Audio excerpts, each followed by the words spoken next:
My name is Monica.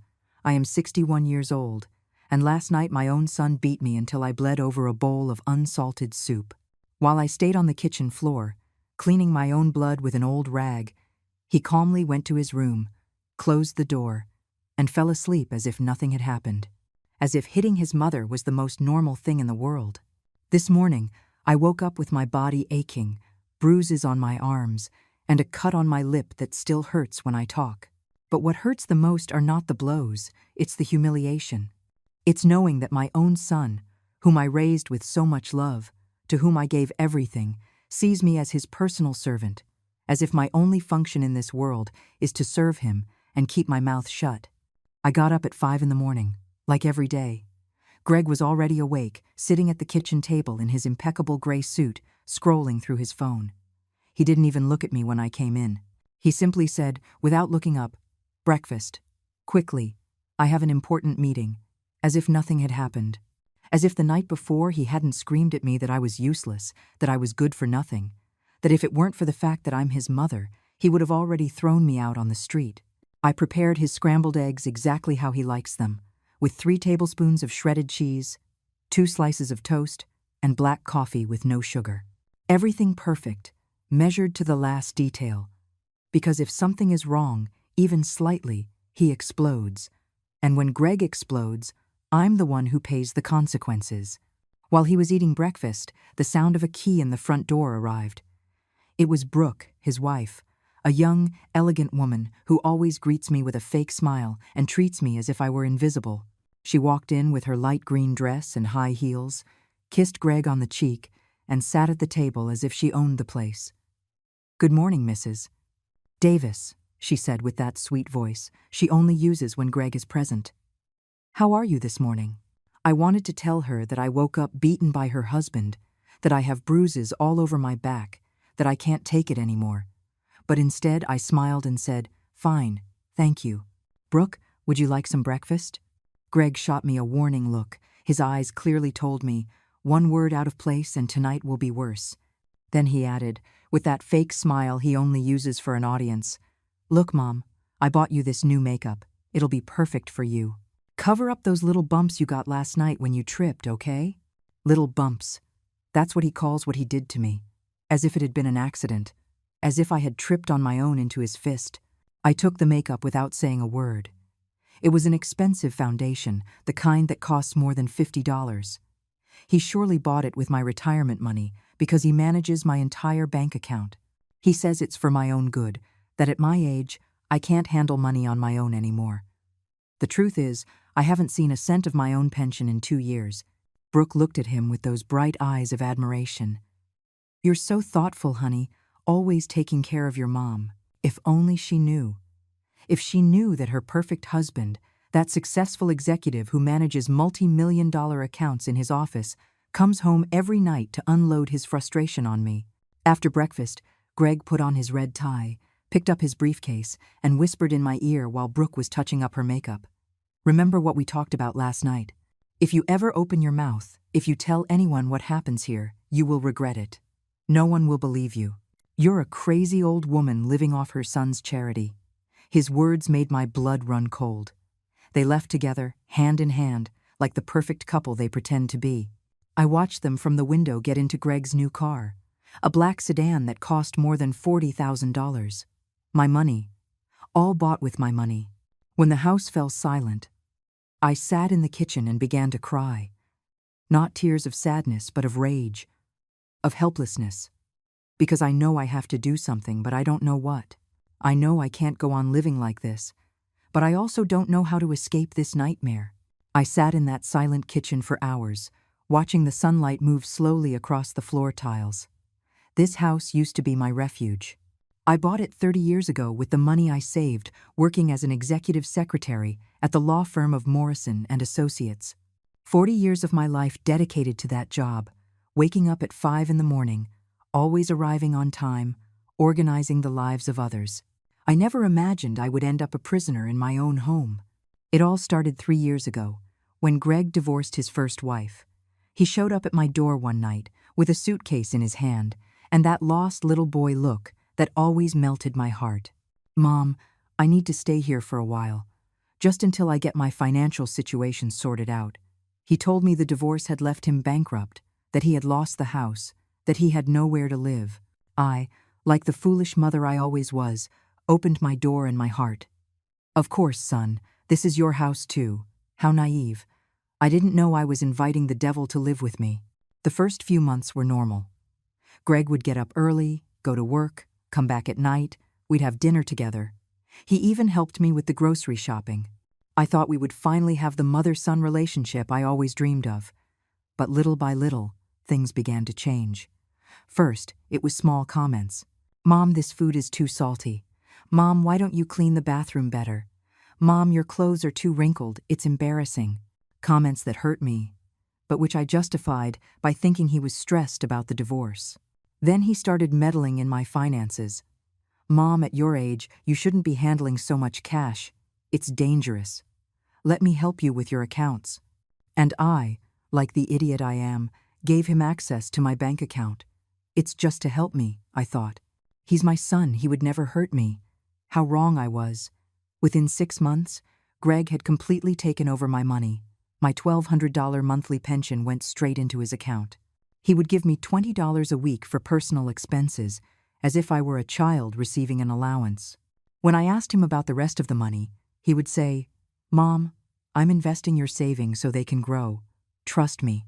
Then came Brooke, a woman 25 years younger than him, with a perfect smile and an ambition you could see from a mile away. Greg met her at his office, where she worked as a marketing assistant.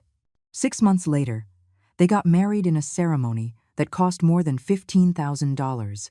My money, of course. Ever since Brooke came into our lives, everything got worse. Greg began to treat me as if I were the maid. Mom, prepare dinner for Brooke and me. Something elegant, she's used to fine things. Mom, clean the guest bathroom. Important people are coming over. Mom, wash this shirt by hand. It's too expensive for the washing machine. And I obeyed. I always obeyed, because I was afraid he would get angry, afraid he would carry out his threat to kick me out of my own house. Because although the house is legally mine, Greg convinced me to put his name on the deed as well, for security. Mom, just in case something happens to you. The violence began a year ago. At first, it was accidental shoves. Then, pinches on the arm when I didn't do something the way he wanted. You just get on my nerves, Mom. You're so slow. Then it escalated to punches on the shoulder, slaps when the food wasn't to his taste, a punch in the back if I didn't clean fast enough. But last night was different. Last night he crossed a line I never thought he would cross. I had prepared a vegetable soup for dinner. It was Tuesday, and on Tuesdays, we always have a light dinner. I set the table carefully, served the toast, the hot soup, everything perfect. Greg came home tired from the office. He sat at the table without greeting me. He took the first spoonful and his face transformed. "What the hell is this?" he shouted, spitting the soup back into the bowl. "It has no salt. It's as bland as water." I apologized immediately. "I'm sorry, son. I forgot the salt. Let me add some." But it was too late. Greg shot up from the table like a wild animal. He took the soup bowl and threw it in my face. The hot liquid burned my cheek. The porcelain shards cut my lip. "You're useless," he screamed, grabbing my arm so tightly I knew it would leave bruises. 40 years working as a secretary and you can't even make a decent soup. You're pathetic." He shoved me against the kitchen wall. My head hit the tile and I saw stars. But he didn't stop there. He slapped me so hard my ear rang for hours. Then another. And another. "Brooke is coming for lunch tomorrow," he told me as I covered my face with my hands. "She's bringing her friends from work. I want you to prepare something special, and it better be perfect, because if you make me look bad, if you give even a single hint of how pathetic you are, I swear to God I will kick you out of this house." Then he calmed down, as he always does after hitting me. He bent down, helped me up, cleaned the blood from my lip with a napkin. "I'm sorry, Mom," he said in a soft voice. "It's just that it frustrates me to see you like this. I know you can do better. It's all for your own good, so you can learn."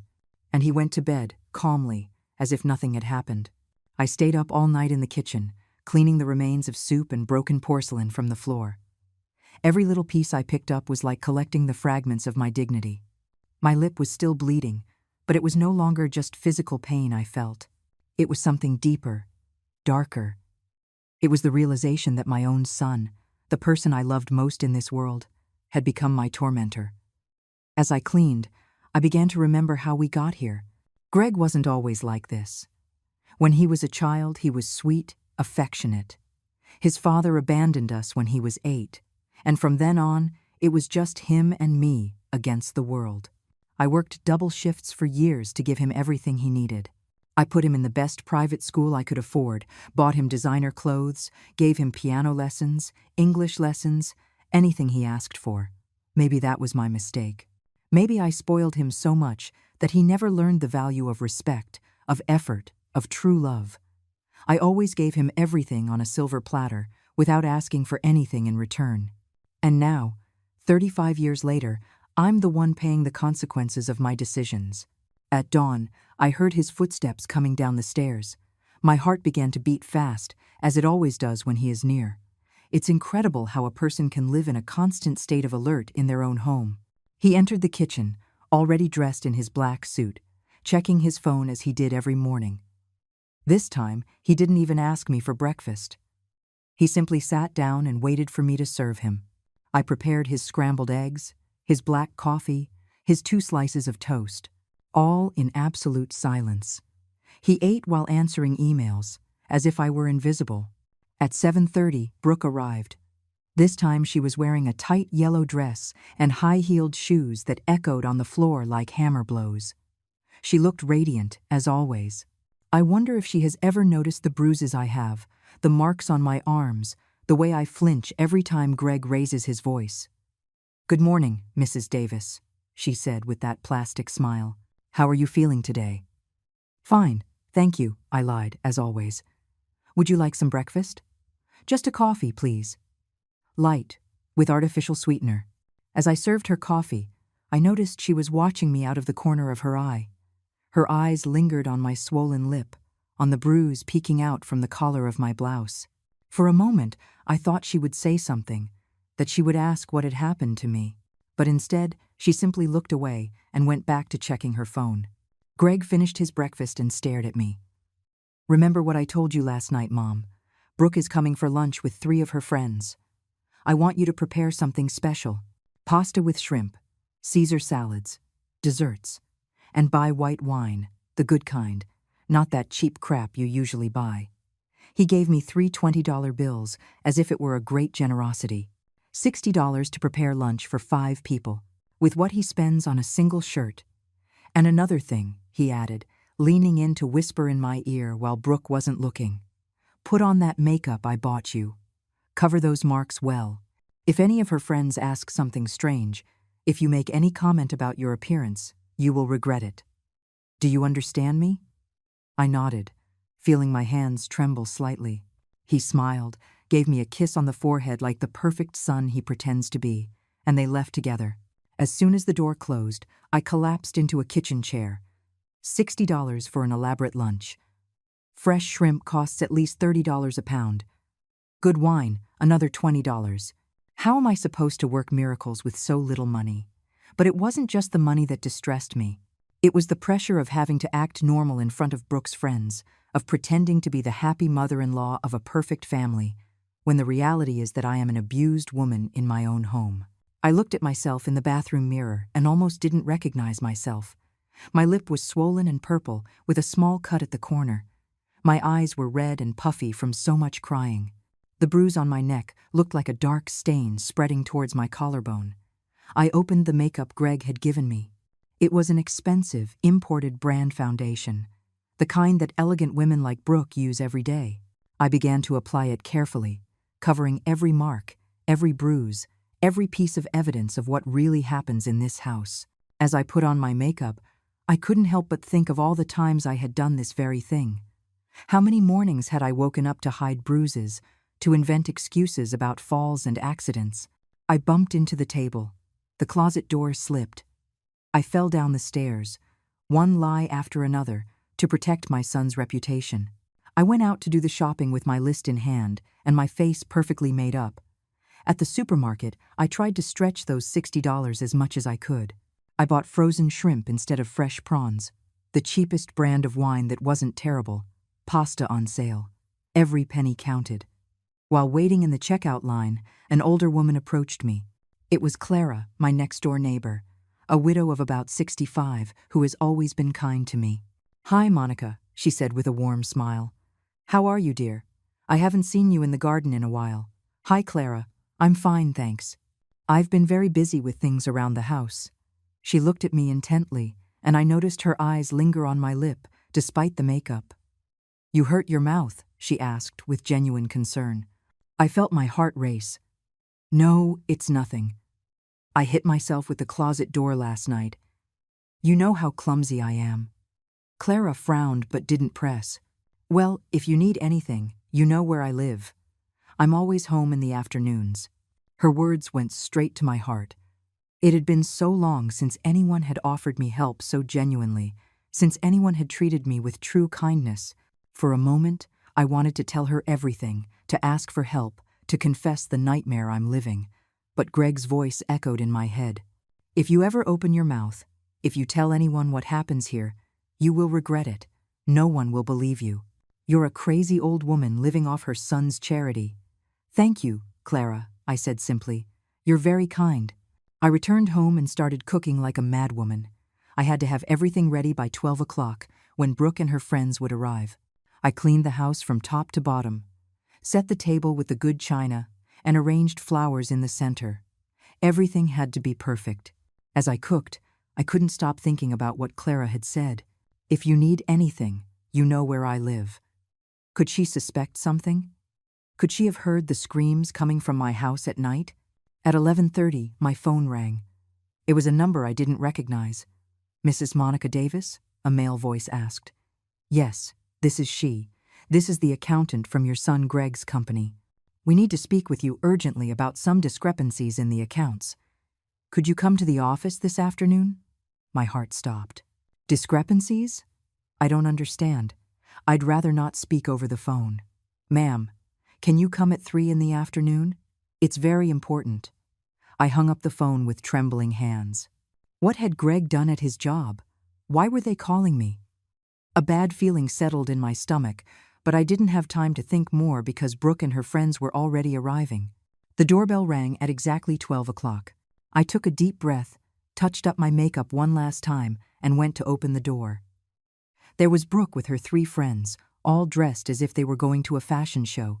Expensive dresses, designer handbags, shoes that cost more than my monthly pension. "Hello, Mrs. Davis," Brooke said with that sweet voice she reserves for special occasions. "I'd like to introduce my friends. This is Beatrice, she works in human resources. This is Brenda, from the marketing department. And this is Eleanor, from legal." My heart almost stopped when I heard Eleanor's name. It couldn't be a coincidence. I looked at her closely, and sure enough, it was her. Eleanor, my younger sister, whom I hadn't seen in over 2 years. Eleanor looked at me with the same surprise, but we both played it cool. She has always been smarter than me, more astute. She immediately understood that something strange was going on, especially when she saw my made-up face and my nervous demeanor. "A pleasure to meet you, Mrs. Davis," she said formally, as if she didn't know me. "Your daughter-in-law has told us so much about you." I invited them into the dining room, where I had laid out my best tablecloth, the porcelain china I inherited from my mother, the crystal glasses I only used on special occasions. Everything looked elegant, just as Greg had demanded. I served the lunch, trying to keep my hands steady. The pasta with shrimp had turned out well, despite the limited budget. The Caesar salad looked fresh. The bread was warm. I even managed to prepare a simple tiramisu for dessert. The women ate and chatted about work, about their lives, about plans for the weekend. I went back and forth from the kitchen, serving more wine, clearing plates, like the perfect hostess I was supposed to be. But Eleanor didn't take her eyes off me. I knew that look. It was the same one she'd get when we were kids, and she knew I was hiding something. Throughout the meal, she watched me discreetly, studying my every move. "The food is delicious," commented Beatrice. "Did you cook all this yourself, Mrs. Davis?" "Yes, I enjoy cooking," I replied with a forced smile. It's a pleasure when it's for people as charming as you. How lucky Greg is to have such a dedicated mother-in-law, added Brenda. These days it's hard to find women who are so devoted to the home. Brooke smiled proudly. It's true, Mrs. Davis is always on top of everything. It's like having a housekeeper, but better, because she does it with love. Her words hurt like daggers, but I kept the smile on. A housekeeper, that's what she thought of me.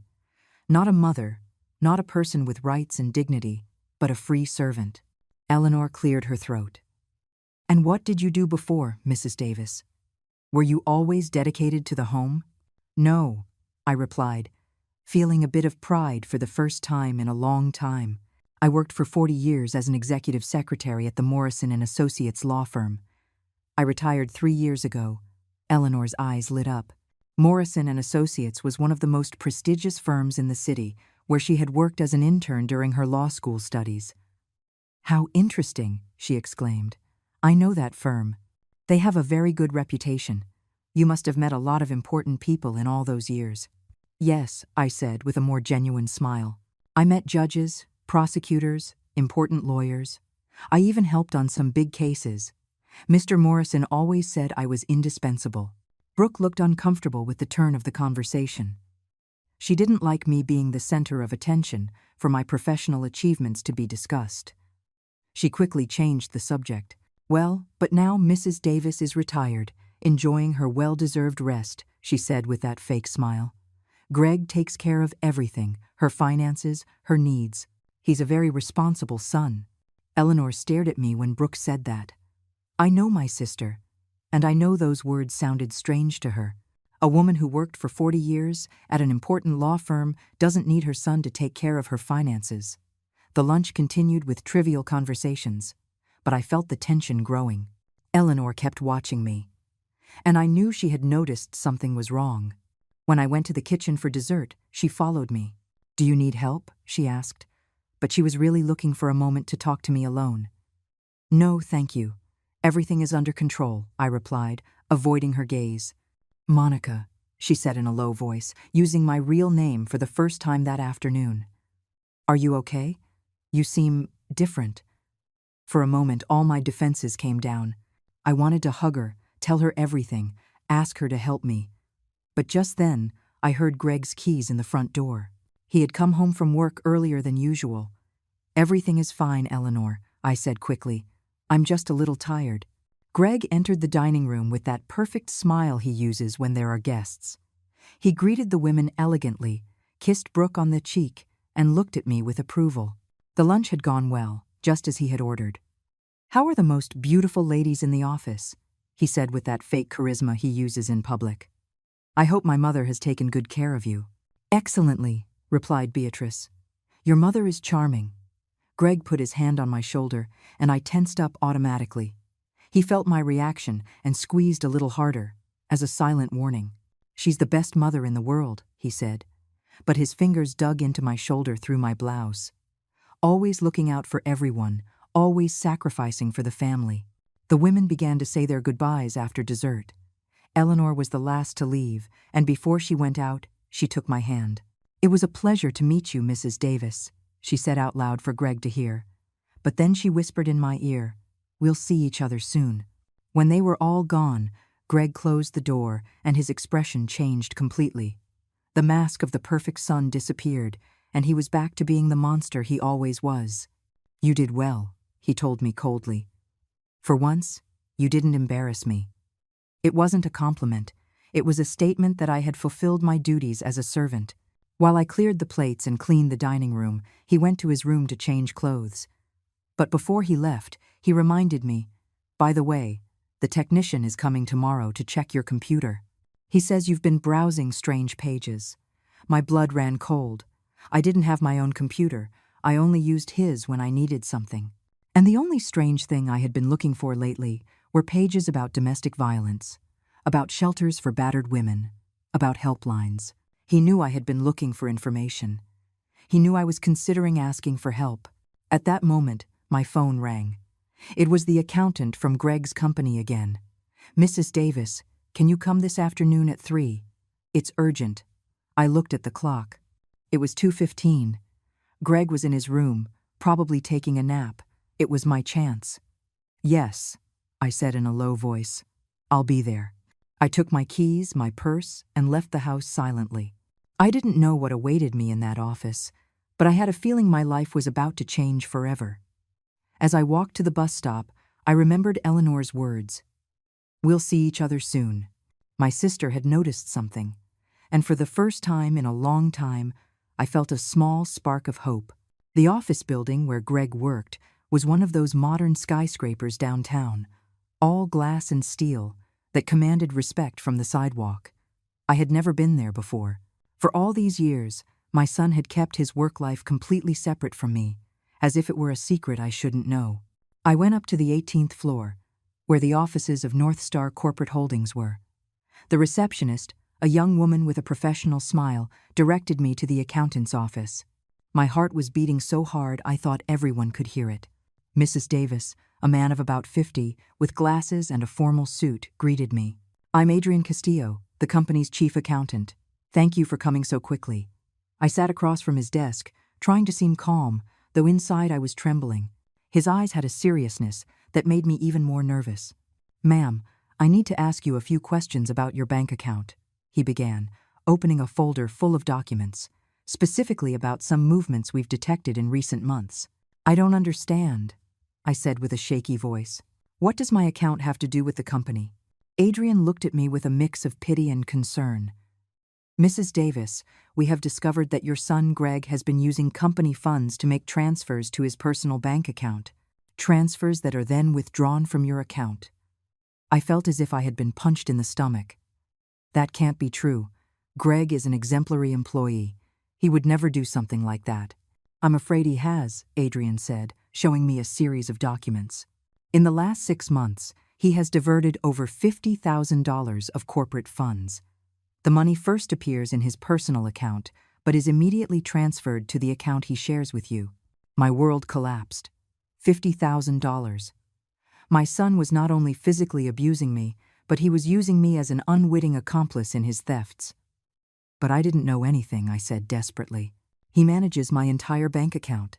I don't authorize any transfers." "We know," Adrian told me gently. "That's why I called you before proceeding legally. We need you to file a formal complaint for unauthorized use of your bank account.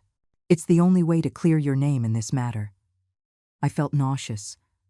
I wasn't just a victim of domestic violence. I was now a victim of financial fraud.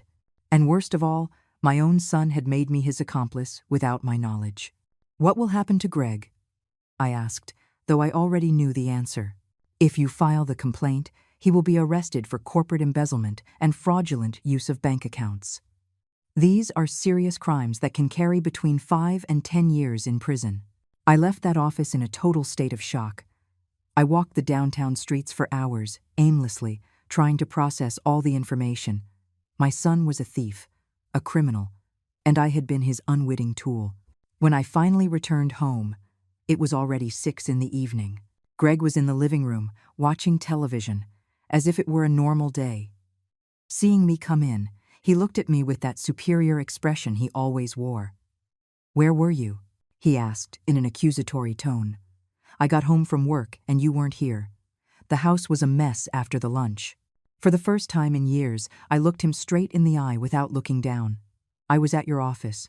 His expression changed immediately. The mask of control cracked for a second, and I could see the fear in his eyes.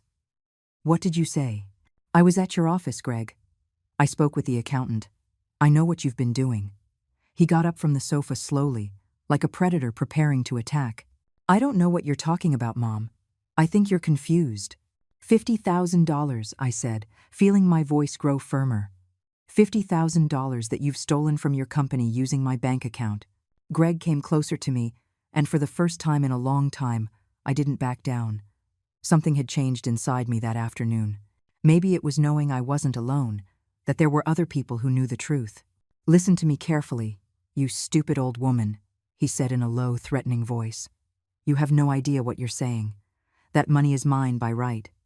You owe me for everything I've invested in you over these years. The food you eat, the roof over your head, the clothes you wear." "With my own money," I replied. With my pension, with my savings, with the money I earned working for 40 years. He grabbed my arm, but this time I didn't stay silent. "Let go of me!" I screamed with all the strength I had. He was so surprised by my reaction that he actually let go. For 3 years, I had been his silent victim, and now for the first time, I was shouting at him.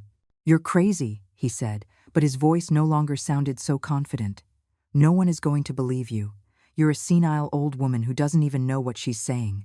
"The accountant believed me," I told him. "The documents speak for themselves. The transfers are recorded. Everything is documented." Greg was silent for a few seconds, processing the information. Then his expression hardened even more. "If you open your mouth, if you make any complaint, I swear I'll destroy you," he threatened. "This house is also in my name. I can kick you out on the street tomorrow. And without my help, without my money, you'll die alone like a dog." But for the first time, his threats didn't terrify me. There was something different in me, a strength I didn't know I had. "I'm not afraid of you anymore, Greg," I said. And as I said it, I realized it was true, for the first time in 3 years. "I'm not afraid of you." He raised his hand to hit me, but just then, the doorbell rang. It was Clara, my neighbor. "Monica," she shouted from outside.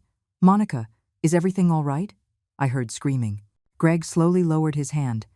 He couldn't hit me with a witness nearby. His reputation was too important to him. "Go see what she wants," he said through gritted teeth. "And you better not say anything strange." I went to open the door with trembling legs. Clara was there, with a worried expression, holding a casserole dish. "Hello, dear," she said. "I brought you some stew I made." But I heard loud voices and got worried. Over her shoulder, I saw another woman with her. It was Eleanor, my sister. She was wearing casual clothes and her hair was pulled back, but I recognized her immediately. "Hello," Eleanor said, pretending not to know me. "I'm new in the neighborhood and was visiting Mrs. Clara. I hope we're not intruding." Greg appeared behind me, his fake smile perfectly in place. "No problem, ladies. My mother was just a little upset because she burned the dinner. You know how older women get with these things." Clara looked at him with an expression I couldn't decipher. "Of course," she said. "Well, Monica, here's the food. And remember, if you need anything, I'm right next door." Eleanor looked me straight in the eye. "Yes, Mrs. Davis. Anything you need, day or night." When they left, Greg slammed the door shut. "Damn nosy old women," he muttered. "But this isn't over. Tomorrow we're going to the bank together, and you're going to sign all the papers I tell you to. You're going to withdraw the complaint you've probably already filed, and you're going to say it was all a misunderstanding." "No," I told him simply. "What do you mean, no?" "I'm not signing anything. I'm not withdrawing any complaint. And I'm not going to continue being an accomplice to your thefts." Greg looked at me with a rage I had never seen before. It was as if he had finally taken off all his masks and was showing me his true nature. "Fine," he said with a calmness that scared me more than his screams. "If that's how you want to play, we'll play. But I'm warning you, when I'm done with you, you're going to wish you had never been born." I didn't sleep at all that night. Greg locked himself in his room, but I could hear him talking on the phone for hours. I didn't know what he was planning, but I knew I had to be prepared for the worst. At 3 a.m, I heard a strange noise in the garden. I peeked through the window and saw a figure moving among the bushes. It was Clara, and she seemed to be installing something near my window. The next day, I realized what she had done. She had placed a small security camera pointed at my house, hidden among the plants. My neighbor knew something bad was happening, and she was documenting everything. The next day dawned gray and rainy, as if the weather reflected the storm that was about to break in my life. Greg got up earlier than usual, at 5 a.m. I heard him moving around the house, talking on the phone in a low voice, preparing something that had my nerves on edge. When I came down to the kitchen, he was already dressed in his best suit, the black one he wore for the most important meetings. His hair was perfectly combed, his tie impeccable. He looked like the successful executive everyone believed him to be, not the monster who lived under my roof. "Good morning, Mom," he said with a strangely sweet, almost sing-song voice. "Slept well, I hope." That sweetness gave me goosebumps. I knew my son well enough to know that when he was being kind, It was because he was planning something terrible. Yes, I lied, serving him his coffee as I did every day. That's good, he said, smiling in a way that didn't reach his eyes. Because today is going to be a very special day. I've been thinking all night about our conversation yesterday. He sat at the table and began to eat his breakfast calmly, as if we were a normal family, but there was something in his attitude that kept me on alert. I've decided you're right, he continued. Maybe I've been too hard on you. After all, you're my mother, and you deserve respect. His words confused me completely. Greg admitting he was wrong? Apologizing? It was so out of character that I immediately knew it was a trap. That's why, he went on, spreading butter on his toast, today we're going to the bank together. We're going to clear up this whole misunderstanding with my company. You're going to explain that you authorized all the transfers, that you knew exactly what was happening with your money. There it was, the real reason for his fake kindness. I'm not doing that, Greg, I told him, trying to keep my voice steady. His smile slowly faded. Of course you are, Mom, because if you don't, very unpleasant things are going to happen. Are you threatening me? No, Mom, he said, finishing his coffee. I'm explaining reality to you. Look around. This house. This table where you eat your breakfast. The bed you sleep in. The food you eat. All of this is possible because I allow it. And if I don't allow it anymore. He let the sentence hang in the air, but the message was clear. He would leave me on the street if I didn't obey. Besides, he added, taking out his phone, I've been thinking of calling some doctors I know. Doctors who specialize in older people with mental problems, senile dementia, you know. It's so sad when mothers start making up stories, accusing their own children of terrible things. I felt the blood freeze in my veins. Not only was he threatening to kick me out, but to have me declared insane, incompetent, so that no one would believe my testimony. There are several witnesses who can confirm your deteriorating mental state, he continued in that cold, calculating voice. Brooke, for example. Just yesterday I mentioned to her how confused you've been lately. The friends who came for lunch also noticed something strange about you. It was a lie, but he was so convincing that for a moment I doubted my own sanity.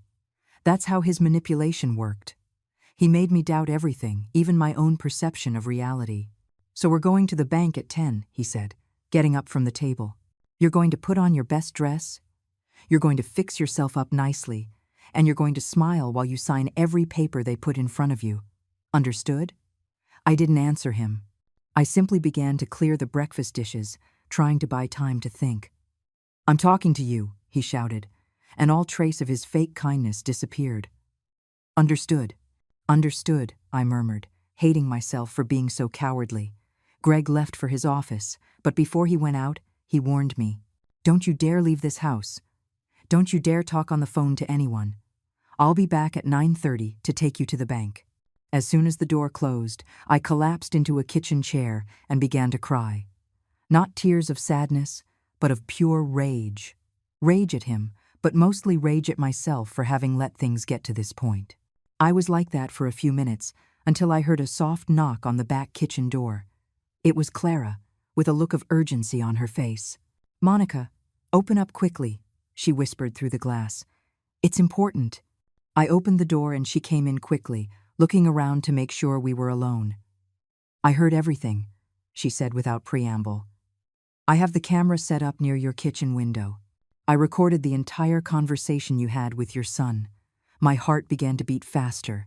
Everything. The threats, the blackmail, the way he spoke to you. I have evidence that he's forcing you to lie about the stolen money. For the first time in days, I felt a spark of hope. What can we do with that? Clara smiled. I have a friend who works at the prosecutor's office. Her name is Brenda, and she specializes in cases of domestic abuse and financial fraud. But I need you to come with me right now. I can't, I said, feeling the fear take hold of me again. Greg told me not to leave the house. If he finds out. Monica, Clara said, taking my hands. Listen to me carefully. If you go to that bank today and sign those papers, your son will be cleared of all charges. He will continue to steal money, and he will continue to abuse you. But on top of that, you will become a willing accomplice to his thefts." She was right. If I signed those papers, I would not only lose my dignity, but I would also become a criminal in the eyes of the law. "But if I don't go," I said with a trembling voice, "he'll carry out his threats. He'll kick me out. He'll say I'm crazy. He won't be able to do any of that," Clara interrupted. "Because we're going to present the evidence before he can act. Brenda told me that with the recordings I have, they can arrest him immediately." I looked at the clock. It was 8:30. Greg would be back in an hour. "Are you sure your friend can help me?" "Completely sure. But we have to go now. Monica, this is our only chance." I made a decision that would change my life forever. I went to my room, took my purse with my most important documents, and left that house with Clara. As we walked to her car, I felt something I hadn't felt in 3 years. Courage. For the first time, I was taking control of my own life. The prosecutor's office was a typical government building, with long hallways and small offices.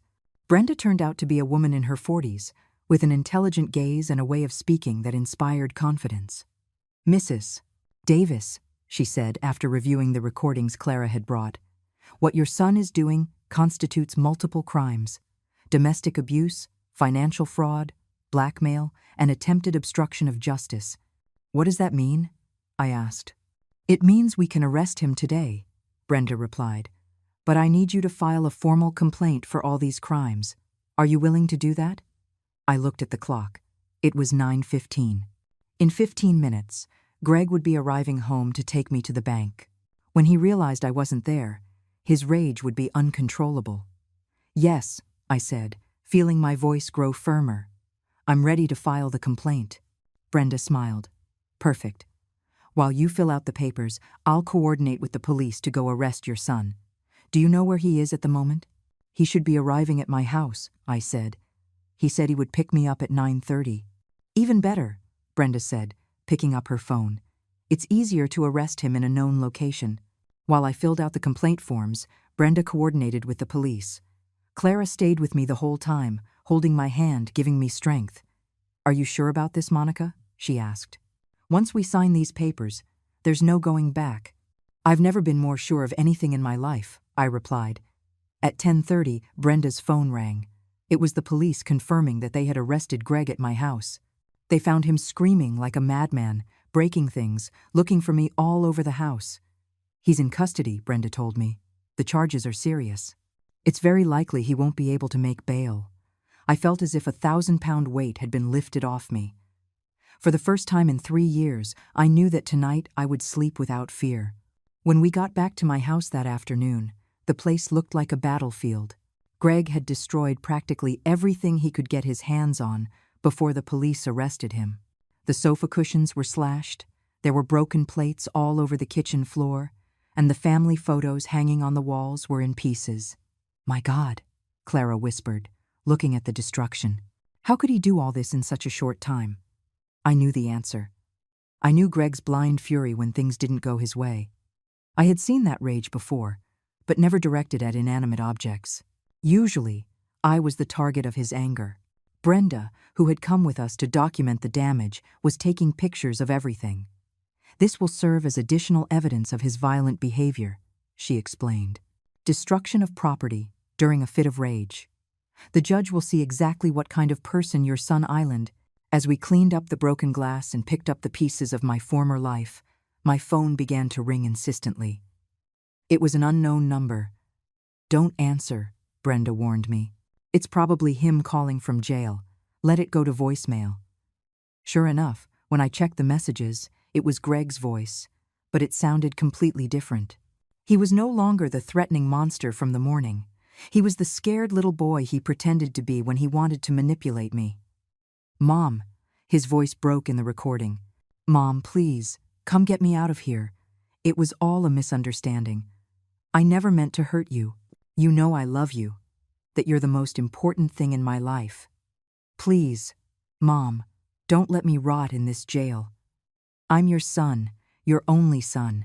He had left 5 similar messages, each one more desperate than the last. In the last one, he was even crying. "It's part of his manipulation strategy," Brenda explained. First violence and threats, now victimhood and guilt. It's a typical pattern in abusers. Although I understood rationally what was happening, hearing my son cry broke my heart.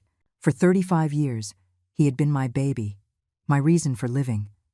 It was hard to separate the monster he had become from the child he once was. "Are you okay?" Clara asked, noticing my expression. "It's complicated," I admitted. "I know I did the right thing, but he's still my son."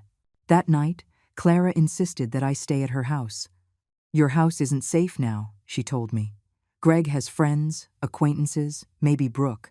Someone could come seeking revenge." She was right. In the voicemails, Greg had mentioned that Brooke was handling the situation from the outside. I didn't know exactly what that meant, but I was afraid to find out. Clara's house was small but cozy. She had a guest room with a single bed and a small desk. "It was my daughter's room before she got married," she explained. "Now it's yours for as long as you need it." For the first time in 3 years, I went to bed without fear. I didn't have to worry about Greg's footsteps in the hallway, or his nightly screams, or waking up to blows. It was a strange, almost unsettling feeling. Peace can also be frightening when you're not used to it. The next day, Brenda called me early with news. "Greg's bail hearing is today at 2 in the afternoon, she informed me. "The judge will decide if he can get out of jail while awaiting trial." "What are the chances of him being released?" I asked, feeling the fear return. "With the evidence we have, very slim. But I need you to come testify at the hearing. Your testimony will be crucial for the judge to understand the danger he poses." The hearing was in a small courtroom. Greg was sitting at the defendant's table, dressed in an orange prison jumpsuit. When he saw me enter, his expression changed completely. He was no longer the repentant child from the voicemails. He was pure, contained rage. Brooke was sitting in the public benches, dressed elegantly as always, but she looked haggard, as if she hadn't slept in days. When our eyes met, I could see something in hers that surprised me. Shame. The judge was an older man, about 60, with a serious but fair look. He reviewed all the documents before starting. "Mrs. Davis," he said when it was my turn to testify, "tell me in your own words what you have been living through in your home for the last few years." I took a deep breath and began to speak. I told them about the beatings, about the control of my money, about the threats, about the constant humiliation. My voice broke at times, but I kept talking. When I mentioned the 50,000 stolen dollars, I saw Greg tense up in his seat. His lawyer, a young man in an expensive suit, tried to object constantly, but the judge silenced him. "And what did your son say to you yesterday morning regarding your testimony?" the judge asked. "He threatened to have me declared mentally incompetent if I didn't lie for him. He told me he would kick me out on the street, that I would be left with nothing." The judge reviewed the recordings Clara had made. He listened to them in their entirety, with headphones, while the whole courtroom waited in silence. "Mr. Gregory Davis," the judge said when he finished, "the evidence presented shows a clear pattern of domestic abuse, financial fraud, and witness intimidation. Considering the seriousness of the charges and the risk he poses to the victim, the request for bail is denied. He will remain in custody until the trial date." Greg exploded. "This is an injustice," he shouted, standing up. "That crazy old woman is making everything up. I'm a respectable citizen. I have rights." The guards had to restrain him as he continued to shout. "You're going to regret this, Mom. When I get out of here, I'm going to make you pay for every day I spend in this jail." His threats echoed throughout the courtroom, confirming exactly what I had testified about his violent character. After the hearing, Brooke approached me in the courthouse hallway. "Mrs. Davis," she said with a trembling voice, "I need to talk to you." Brenda and Clara tensed up, but I motioned to them that it was okay. "What do you want, Brooke?" I asked. "I want to apologize," she said, and for the first time since I had known her, her voice sounded genuine. "I knew something wasn't right in that house. I would hear screams. I saw your bruises. I noticed how you would shrink every time he raised his voice. And why did you never say anything?" "Because I was afraid," she admitted. Greg had threatened me too. He told me that if I ever betrayed him, he would destroy my career, my reputation. And I was a coward. I let you suffer alone because I was afraid of losing my comfortable life." Her eyes filled with tears. When he was arrested yesterday, I found documents in his home office. He hadn't just been stealing money from his company. He had also been stealing from my personal account.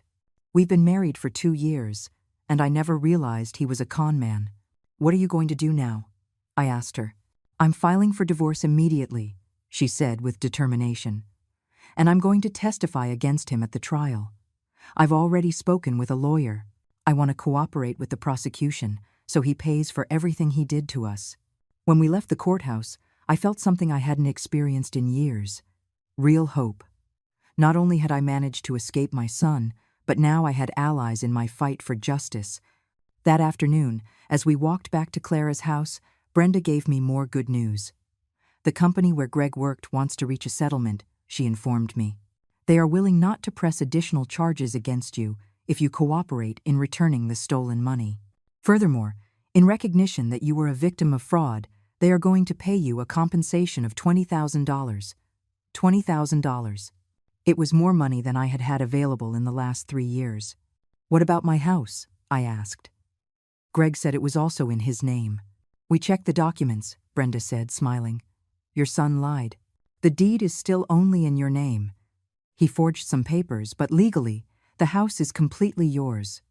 For the first time in a long time, I began to see a possible future. A future where I could live without fear, where I could make my own decisions, where I could be the owner of my own life. But I also knew that Greg was not going to give up easily. His threats at the hearing had been clear. This war was just beginning. 3 weeks after Greg's arrest, my life had completely changed, but not in the way I expected. Although I was physically safe at Clara's house, psychologically, I was still his prisoner. I had developed a constant paranoia that kept me awake most nights. Every noise made me jump. Every car that stopped in front of the house made me run to the window. Every unknown phone call triggered a panic attack.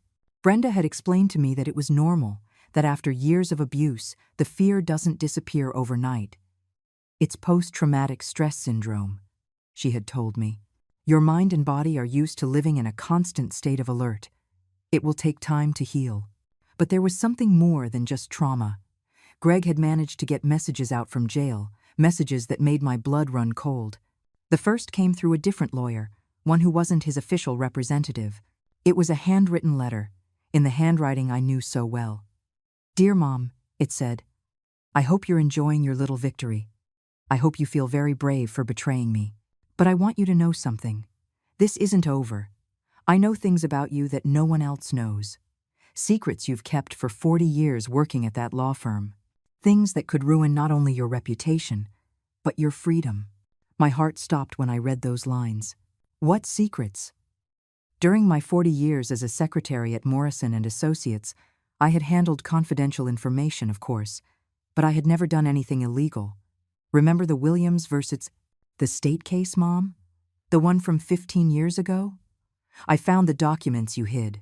The ones you altered to help Mr. Morrison win that multi-million-dollar case. Documents that, if they come to light, could send you to prison for obstruction of justice. My hands began to tremble violently. The Williams case. I remembered it vaguely. It had been a difficult case, where the firm represented a pharmaceutical company accused of hiding fatal side effects of a medication. Mr. Morrison had asked me to organize some documents, to remove certain memos that could harm his client. I had thought it was normal, that it was part of my job as a secretary. I never fully understood the legal implications of what I had done. But Greg was right. I had technically altered evidence in a court case. "I have copies of everything, Mom, and if you don't drop the charges against me, if you don't come and publicly apologize for your lies, those documents will end up in the hands of the district attorney." Imagine the headlines.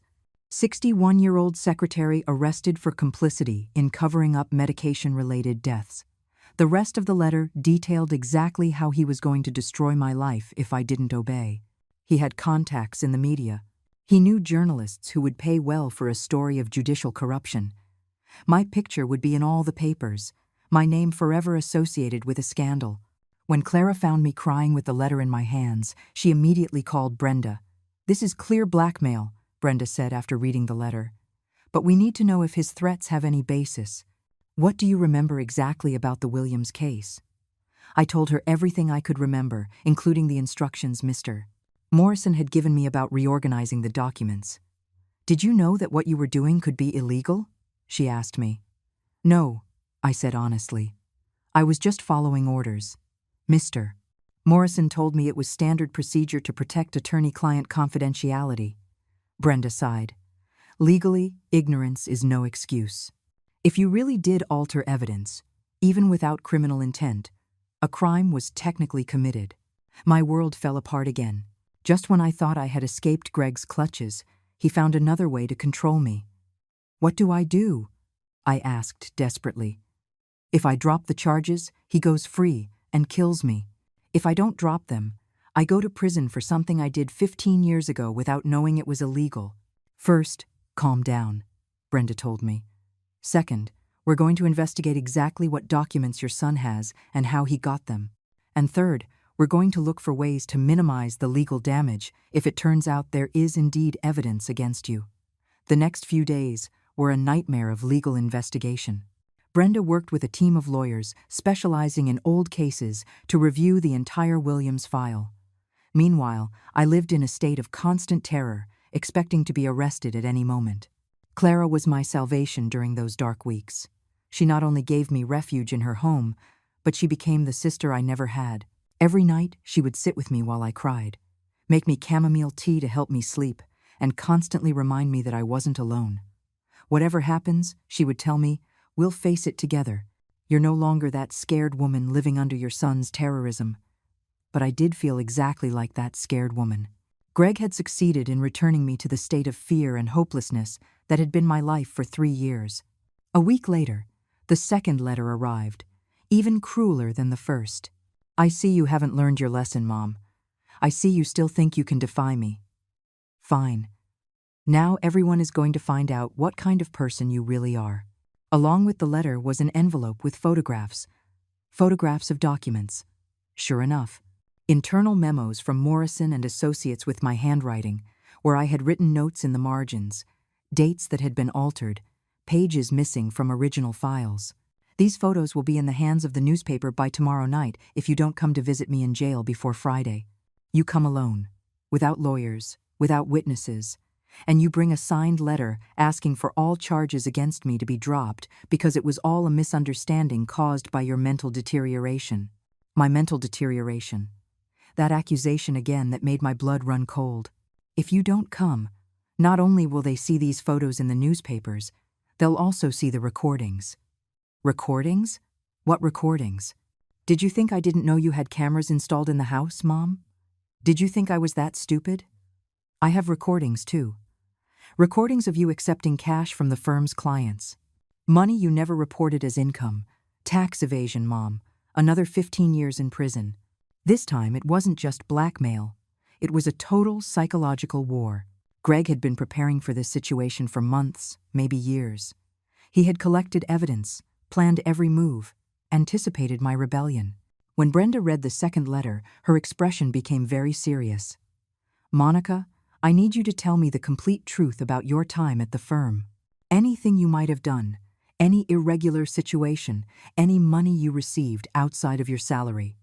I told her about the cash Christmas bonuses Mr. Morrison gave me every year.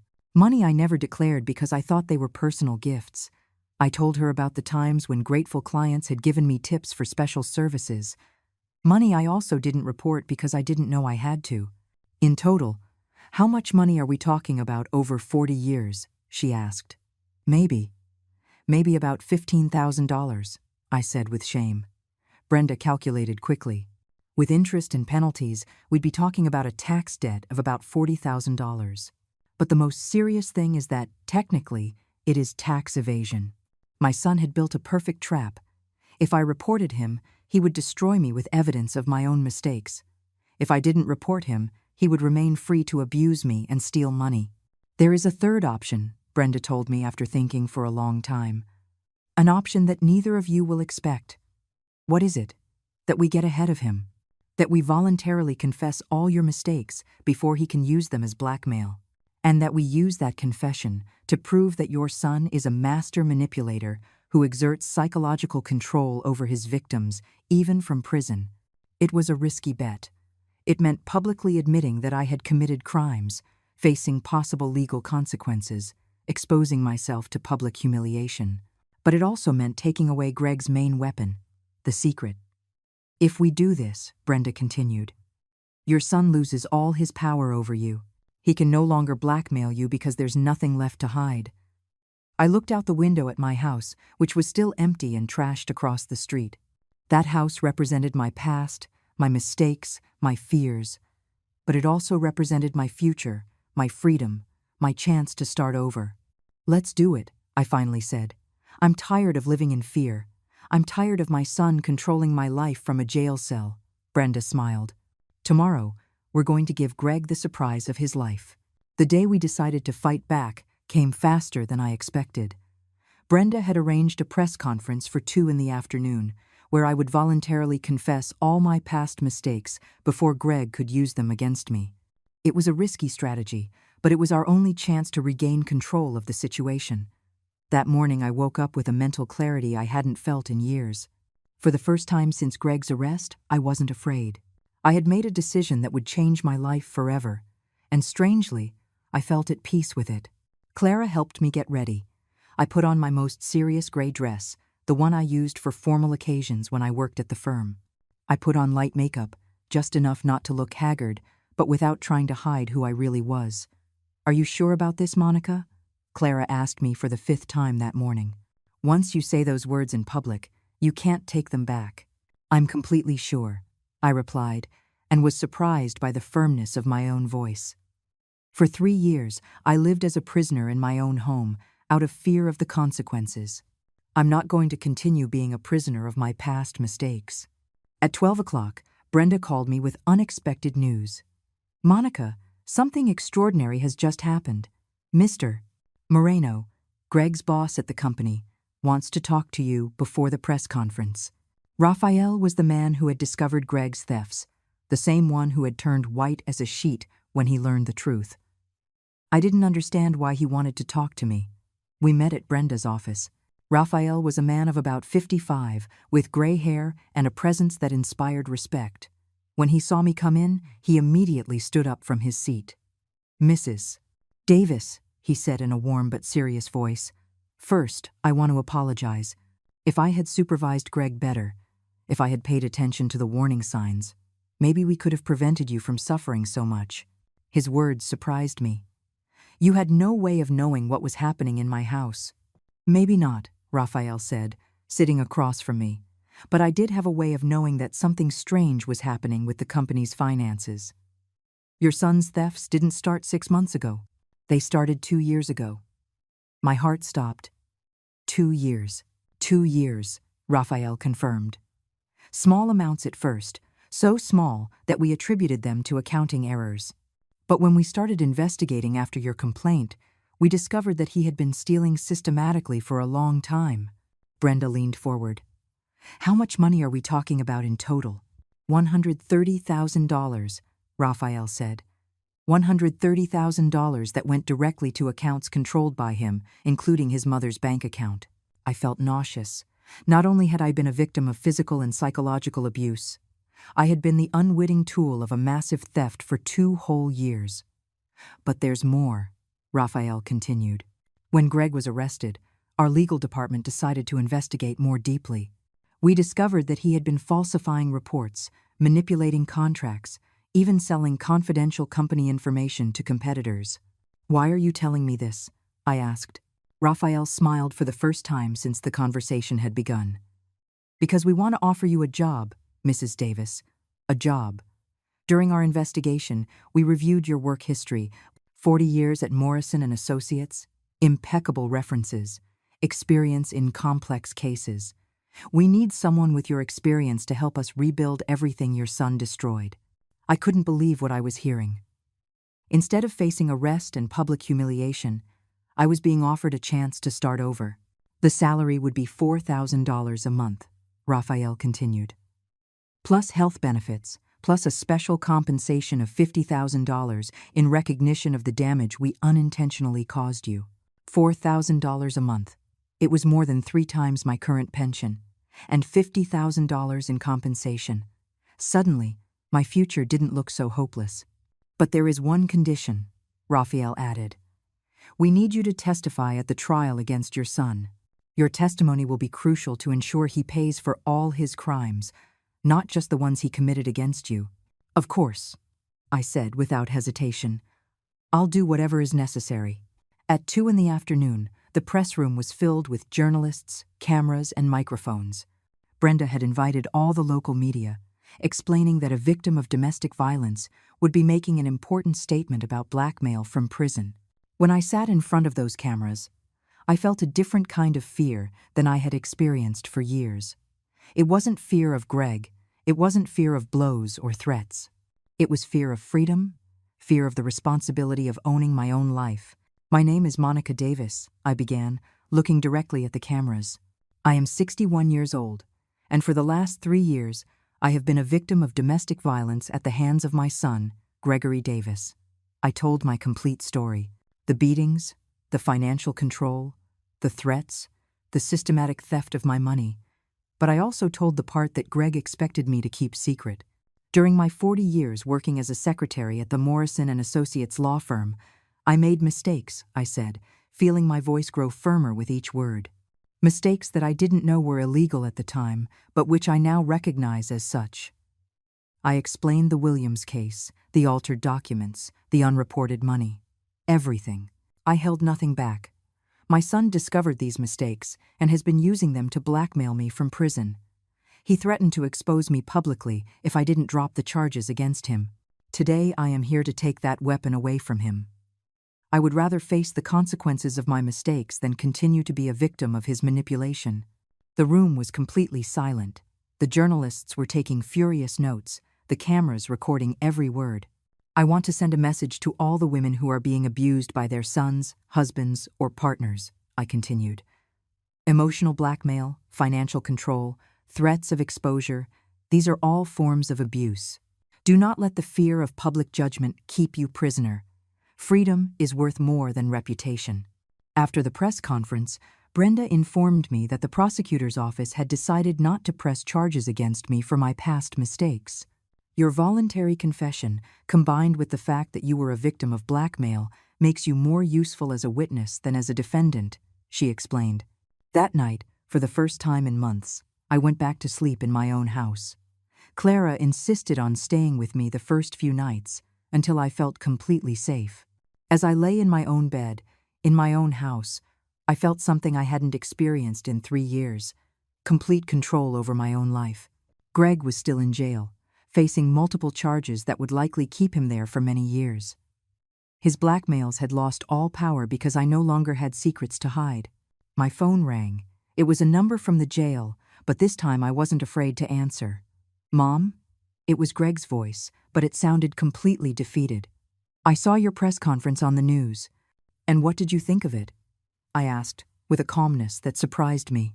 You destroyed everything, he said, but without anger, only with a deep sadness. You destroyed my last chance of getting out of here. No, Greg, I replied. You destroyed that chance when you decided to turn your mother into your victim. There was a long silence on the other end of the line. Are you ever going to forgive me? He finally asked.